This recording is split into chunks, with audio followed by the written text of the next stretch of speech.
If Hamas attacked the Saudis in that way, if they attacked another Muslim country, there would not be 2 years of negotiations with Hamas. Believe you me, it will be nuclear if nuclear was an option. The idea of a ceasefire and let's release some from Israeli prisons so that we get a few hostages back, it would be an entirely different conversation. If you entered Saudi Arabia and massacred over 1,000 people, it will be the end of Hamas and that conversation a week later. I'll tell you that. Right? Same in America. There will be no International Criminal Court of Justice and talks of genocide and none of that. It'll be gone. So I look at everything through two lenses: religion and history. These are my glasses: religion, history, not politics. And I'm coming to your next question, which is hating Israel. People can hate Israel all they like. God gave us the ability to love, and God gave us the ability to hate, and God will judge people based on their love and their hate. However, I have a question. These group of 15 million Jews, they don't proselytize. They don't want you to become Jewish. For a very long time, did not have a government to defend them. For a very long time, tyrants did everything possible, starting from the Pharaoh down to Hitler, did everything possible to exterminate them, and they continue to not just exist but thrive, and thrive better than the majority of the people around them. So you look at Iran, how old is it? It's a millennia, ancient civilization. So is the Jewish nation. But after the Israeli independence in 10 years, they were on par with Iranian technology, right? So, and that's what Saddam Hussein couldn't believe. Like, how? How do they do that, right? With all the challenges and all the wars. So if you believe that God has nothing to do with these people, and that they are the enemies of God, right?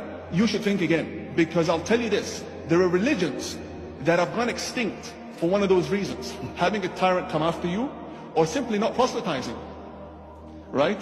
And simply not having anyone defend you. There are religious groups that have vanished in the region for one of those reasons. And Israel has 3 of those reasons. The Jews have 3 of those reasons. And so clearly there's something between them and God. Right? Clearly, I'll tell you that. That these people will be there. And here's the thing. The understanding of Jews in Islam is extremely different from the understanding of Jews by Muslims on the ground today. Really? Yes. God says in the Holy Quran, for example, chapter 2, verse 62, right?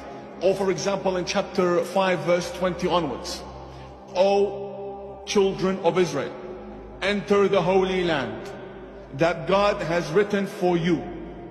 The Holy Land, you know Israel's borders today?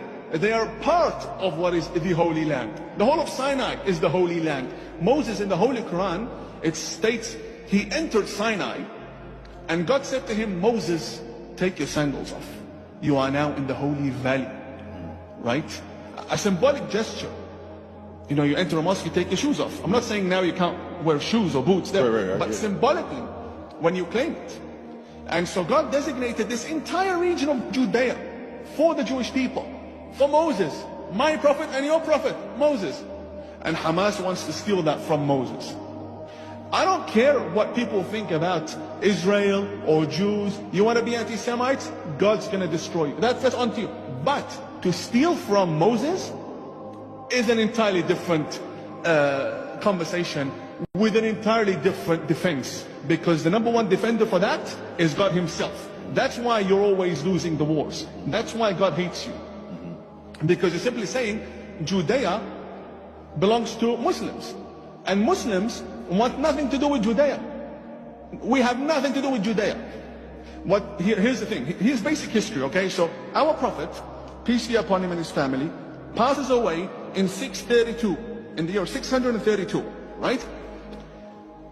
On his deathbed, he orders a young man by the name of Osama, the son of Zayd. So there are historic narrations if he was 16 or 17 or 15. Point is, he's a young man.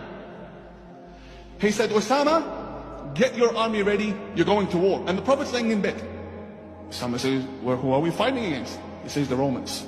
Because I vowed that I will avenge your father's blood before I die. Your father Zayd was killed by the Byzantines. So what does that mean? It means until the Prophet's last day, he was at war with the Byzantines who were governing Jerusalem. The Prophet never went to Jerusalem.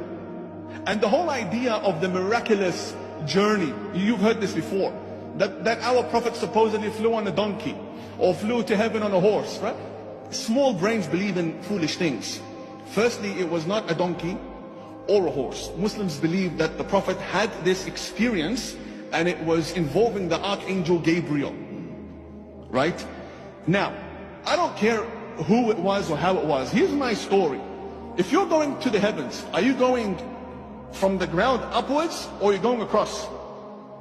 You think going up? Going up. So the Aqsa mosque is in the heavens. Al-Aqsa, the word Aqsa means the farthest mosque.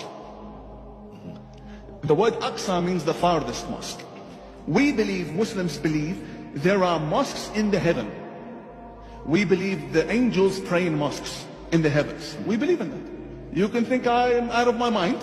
That's fine, but that is the Muslim belief. No problem. Believe all you like. We believe on top of the Kaaba, the black cube in Mecca, above it in the heavens directly, there's another mosque called Al-Bayt al-Ma'mur, right? So that's that. And we believe there's another mosque in the sky. Why? Because the sixth successor of the Holy Prophet, his name is Ja'far as-Sadiq, tells us, as for Al-Aqsa Mosque, it is in heaven. Okay, that's why it's called the farthest mosque. Okay, so what about the one in Jerusalem? Well, that was built in 705 by Abdul Malik bin Marwan, the fifth caliph of the Umayyads.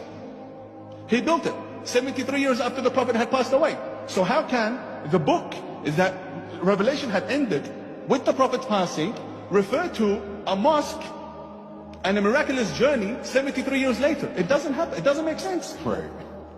It doesn't make sense. So mathematically it doesn't make sense. Historically, the Prophet was at war with the region.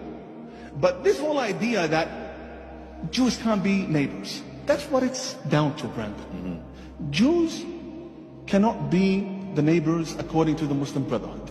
The end. They have a problem with Jews being their neighbors. You know what? You asked me about Netanyahu.